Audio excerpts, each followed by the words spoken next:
Hatapu, Assalamu alaikum, Namaste, Haru Nefer. This is Qesankh Maat with another exciting video for you. And in this video, I'm going to talk about the missing keys to understanding Ma'at. But before I do that, I want you to hit the like button on this video. If this is your first time to my channel, hit the subscribe bell to get notifications on when I go live and when I upload recorded messages. Now, if you would like to know more about my spiritual teachings, you can become a Patreon supporter for as little as $1, $5, $20 per month. It's up to you. There's never any obligation and you can cancel at any time.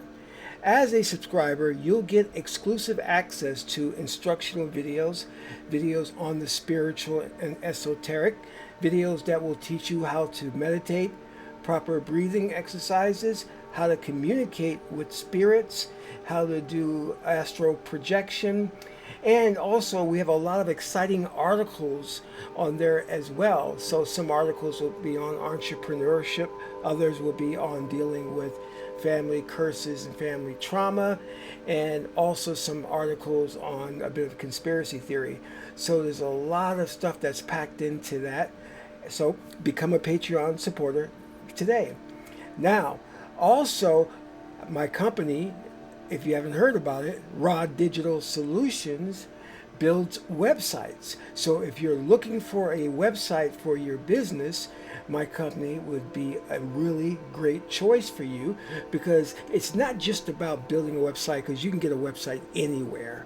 What it is about you're getting me to help you with your branding and your services, how to tailor a perfect e-commerce website so that you actually make money, because a lot of websites, people start them, they don't make money, they wonder why. So I can walk you through the process of branding yourself, doing your social media campaign, and all of that good stuff. And that will have you, and I'll set you up so you'll be a success. So check out my company. You can just simply email us, and we can give you a free 30-minute consultation to tell you what we can do for you. But first off, watch this. I just signed up to get my very own website, and now I have a business I can run with little to no startup capital needed. Hello, Mr. Anderson. This is Eric. I quit.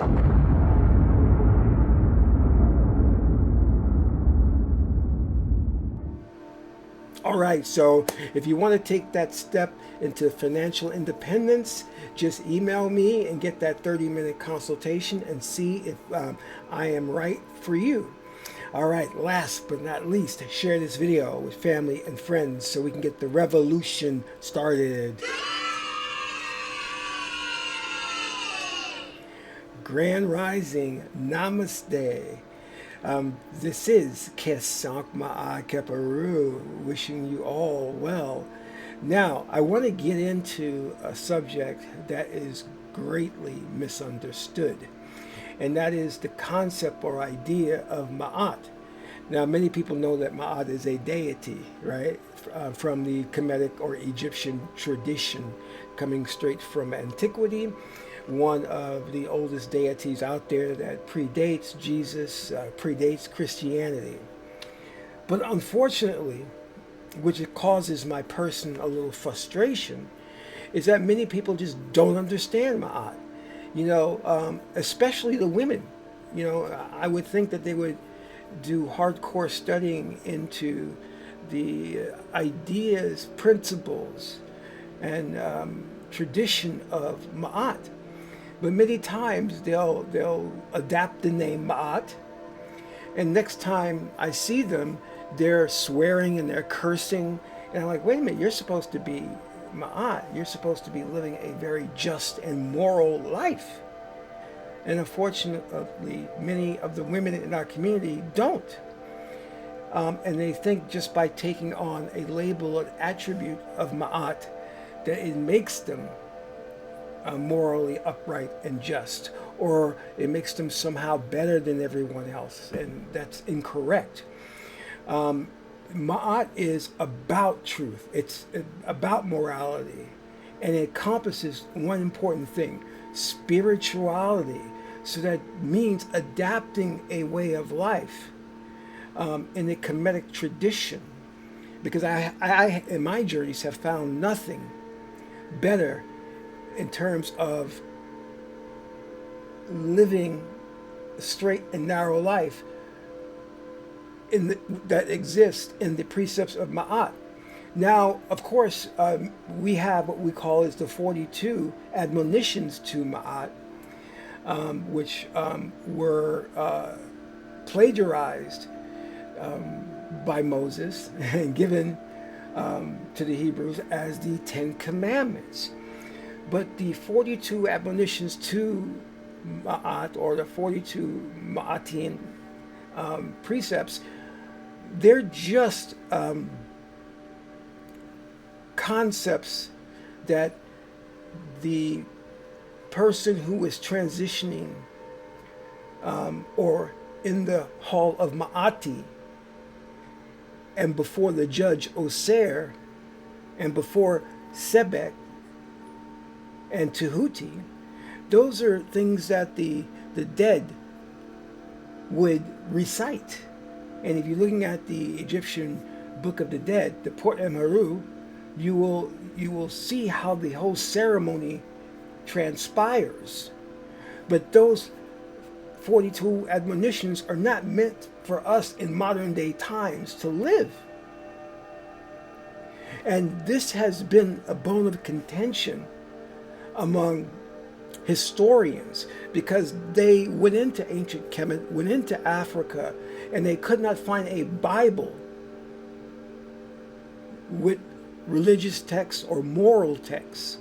So they concluded that we did not have a religion. We did not have a moral and ethical way of life. We did. And so this set the stage for them to elevate Christianity and Islam above us. Because Christianity had the Bible by King James. And in Islam, they had the Quran. And in the Jewish religion, the Torah and all of that. So they had a reference guide on how to live in a sense. But nothing could be found in Africa or in ancient Kemet for us. Therefore, we were labeled as savages, no morality, no strict way of life that served God. But this was not true. And many of these so-called scholars out there on the lecture circuit who profess to know Kemetic spirituality would write these nonsense books on Ma'at. Some of them even self-publishing their little books. But these books missed the mark because none of them understood Ma'at.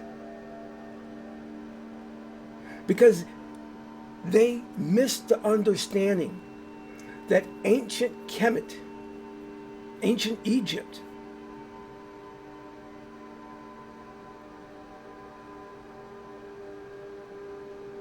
was a cosmological civilization that had integrated brain thinking. What do I mean by that? They thought with the left and the right hemispheres of the brain. And because of that, their entire framework for living was cosmological. And part of that was the understanding of duality. You know, that yin and yang, male, female, hot, cold. So these scholars, so-called scholars, in writing their books and going on the lecture circuit, were teaching from a left brain perspective, which was exclusionary, which was segregative.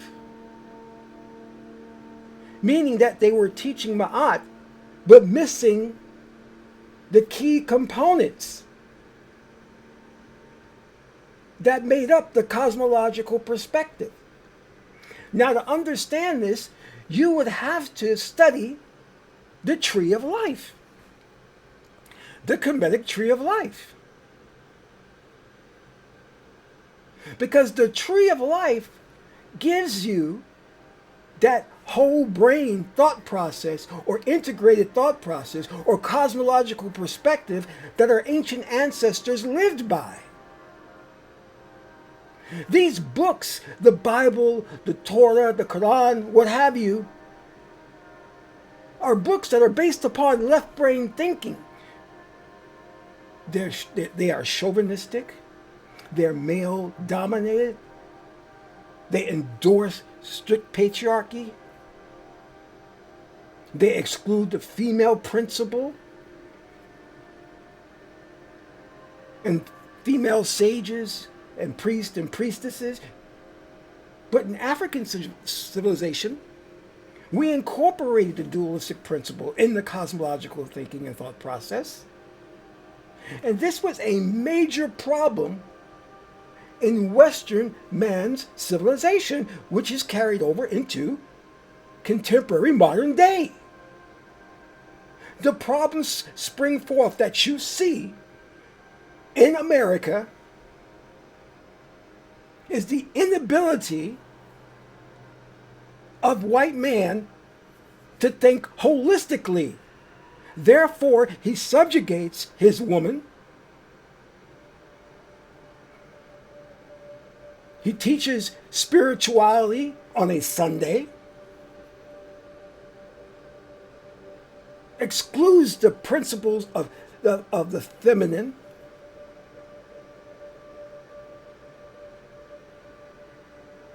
and does not know how to reconcile differences. Because everything to him is binary. Everything to him is good, bad.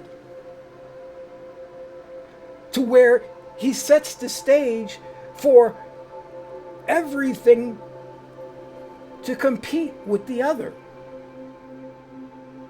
There always have to be, in his mind, an opposite. Where he saw opposition, we saw complementary elements. But I digress. Let me go back to what I was talking about with understanding the keys to Maat. We see here Maat with the feather and the holding of the scales of justice. Now, as I said, in these books and the way these so-called Kemetic teachers are trying to educate you, they're in fact miseducating you. Because to break this down and understand this, you have to know that Ma'at alone is not enough to run a civilization. Ma'at alone is not enough for you to be spiritual, for you to live a righteous way of life. So calling yourself Ma'at, walking around, you have a partial understanding or a skewed understanding of what spirituality is about. So let's get into this. Kemetic people understood that Ma'at was the law. That's the first thing. Ma'at laid down the law in ancient Kemet. But this law means nothing if you don't know how to apply it in life. That's why many of the correspondences, one of the correspondence of Ma'at is relational thinking, contextual thinking.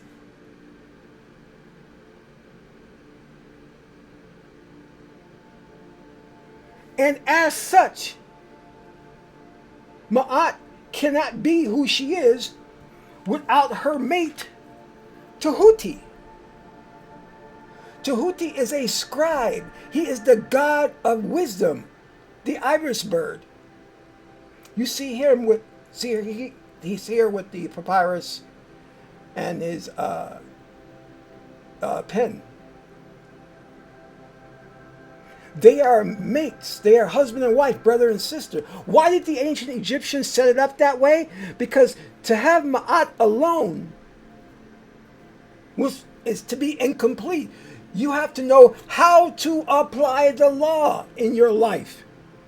And I'm not talking about simply the judicial system of law. I'm talking about law of nature, law of the cosmos. God Ra, whose daughter is Maat. Maat laid down the foundation because there was chaos.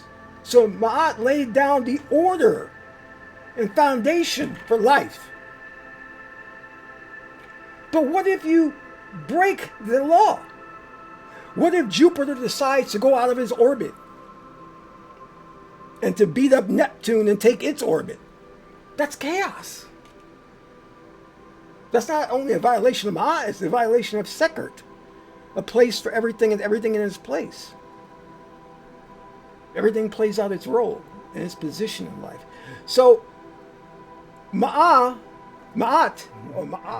is the male, the male name for Maat, M-A-A. You have to bring in Tahuti, God of wisdom. Tahuti is also what? The oracles. Because our ancient ancestors lived by the oracles. So bringing Tahuti in the picture, Tahuti would then tell you how to apply Maat's law. You come along and you find somebody who stole, right?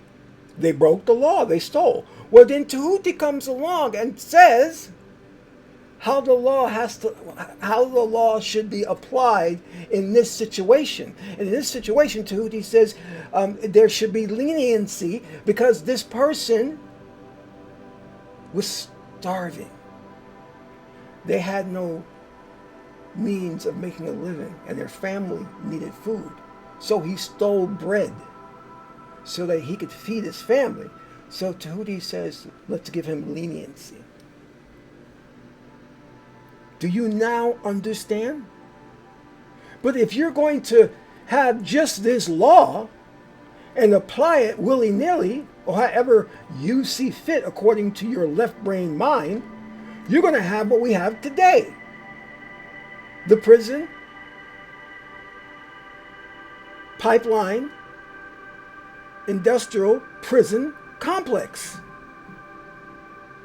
1 out of every 3 black boys are incarcerated because there's no understanding. There's no Tahuti that tells us how to apply the law. We have a corrupt judicial system that is based on color and phenotype. So the two are necessary. Now let me go back to what I was saying earlier about the historians going into Africa, and they could not find a book or a book of laws or a religious text. That is because we understood that there had to be oracles which passed judgment. That there could be no 10 Commandments or religious book because everything in life is relational. It's situational. So you cannot create a book and then govern somebody's life based on antiquated laws and ideas. So of course they couldn't find a religious doctrine or text for us. And because they were ignorant of cosmological thinking, they did not understand the oracles. That the oracles were in fact the religious text. That the oracle was our Bible.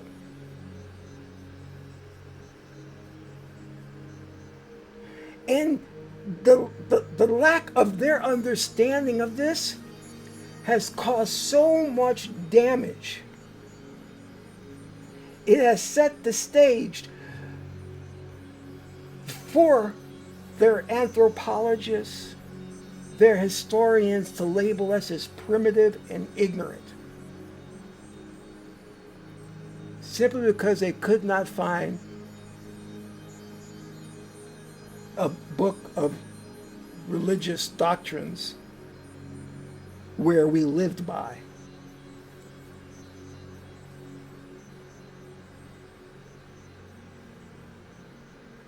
In their ignorance, they subjugated us and threw at us their Christian Bible to turn us from savages to civil people. When in fact, the acts of slavery made them savages. To enslave a people knowing they had a book which talked against that, which preached against that. But this is where they did selective teachings. They would go into the Bible and find certain texts that endorsed slavery or approved slavery, and then taught that, and took one of the slaves, the African slaves, who was a good orator, speaker, and had them preach it to the slaves.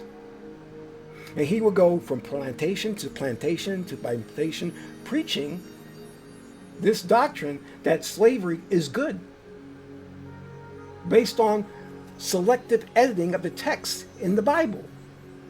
But when you do an oracle reading, there is specific advice that comes up for you and you only. That's not meant to be applied to anyone else, just you. Because it's cosmological thinking. It's situational. It's specific to your needs and your situation. So you cannot walk around talking Maat this, writing this book on Maat, and I know what Maat is, and I'm going to preach Maat, I'm going to publish books on it as if I know what the hell I'm talking about.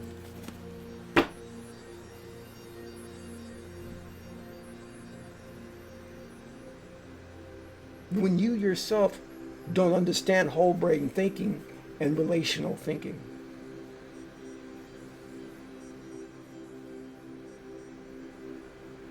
You see, we have just touched the iceberg, the tip of the iceberg with all of this. Because when you really break down the Kemetic tree of life, you will find that each deity represents a specific thought process.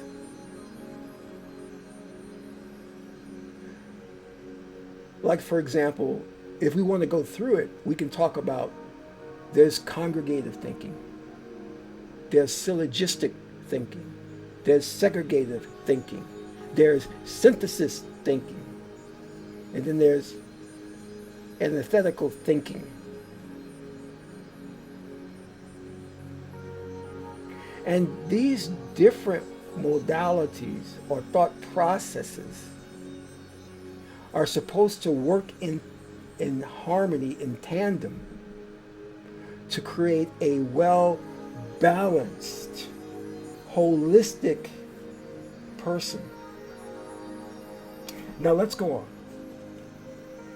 Now, we have the marriage of Maat and Tahuti, brother and sister, husband and wife.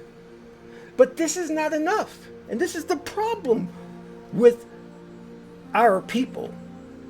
Because we think just because we're in the right, that God will protect us. That we don't have to worry, good things will come to us, whether now or in the afterlife. Oh boy, is that horrible in thinking. And you are in for a rude awakening if that's what you're thinking. This is why we'll protest, we'll lose court battles, and we'll be all right, and we'll be singing, "We shall overcome." You know, Jesus loves us. And we'll be all happy, and we know that in the end, because we're right, that Jesus will come to help us, or God will come to help us. It's not going to happen. You see, our ancestors studied the principles that governed everything in this universe. And they put together all of that as part of man's spirit. Because what's inside of you mirrors what's out there. You are the universe. The principles governing your spiritual makeup come from the universe. Maat is not a man or woman principle, but a principle of how the universe is governed.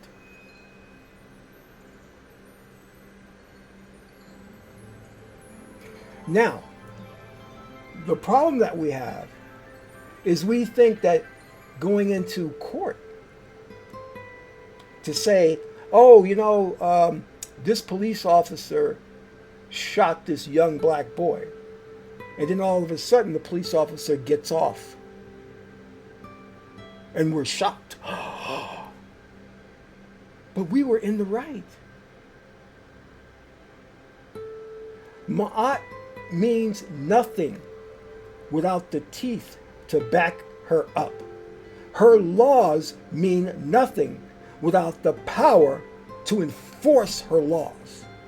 And this is where the god Harukahuti comes into place, because he is the divine justice, the divine force that backs up Ma'at. When there's a violation of Ma'at and you refuse to obey the law, Ma'at sends in Harukahuti, the warrior.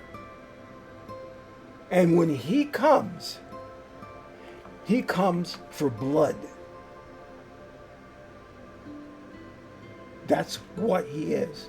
This happened in ancient Kemet when we had relations with other nations. And they violated our treaties. They stole, they raped our women. The Pharaoh would go to the priest, the high priest, and say, what do we do? He would do a reading, and it would come up, Harukahuti Atep. So the Pharaoh, the priest would go back to the Pharaoh and say, it's time for war. They have violated our treaties. They have violated the law. There's no more talk. It's Harukahuti time. It's war. But we don't understand that. We think because we're Christians or we're Muslims and we have Muhammad or Allah on our side, that we'll someday get justice. No, you've got to have force to back up. As long as you're living truth and that there's clear-cut evidence that you have been violated,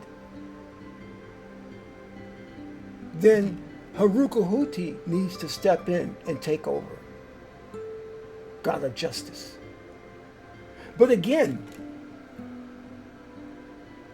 in the case of, if you recall, the church where they had come together on a Sunday and a young white boy came in there and shot up everybody in the church, in a religious institution, this young white supremacist came in there and shot everybody up on a Sunday when they were worshiping God. What did we do? Members of that congregation came up and said, I forgive you. I forgive you. I forgive you. I'm spiritual. I forgive you. No, you got to go to Huti, the oracle, and say, what do we do? What do we do? And most likely, they'll say, hey, it's time for war. You cannot allow someone to enter your sacred space and to kill members of your congregation as they're worshiping. Now, that's a bad example, okay? But I want you to get the idea of what I'm saying, that the law means nothing if it doesn't have the teeth or the force to back it up.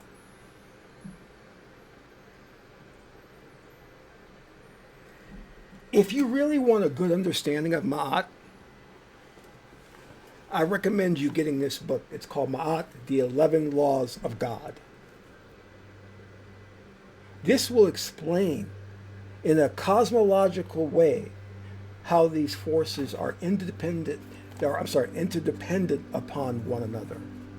Interdependent. And not segregated, which is what we're taught in these other religions, segregative thinking. We have to stop walking around with this idea of, I'm going to call myself Maat. And that's not how you name yourself, by the way. You must go through a naming ceremony where you consult the oracles and the ancestors on what your name should be. You don't just call yourself Maat because you like her, you feel close to her. Her energy may not be appropriate for you. Because your name has to correspond with your destiny of what you're meant to accomplish in this lifetime. When I went to the oracle and the ancestors, they said, you're going to be named after Maat because in this life you must learn to live truth. So that's what I'm doing. I've become a spiritual priest studying truth and preaching truth. That's what my name means. So going around arbitrarily calling yourself Maat, and then you swear and you curse, and you're loudmouth, you're argumentative, you're confrontational, you're a walking violation of Maat. That's what you are. You're a walking violation. And for those of you who think just because you're in the right that things will work out, I feel sorry for you. And the reason you do that is because you're too afraid to shed blood.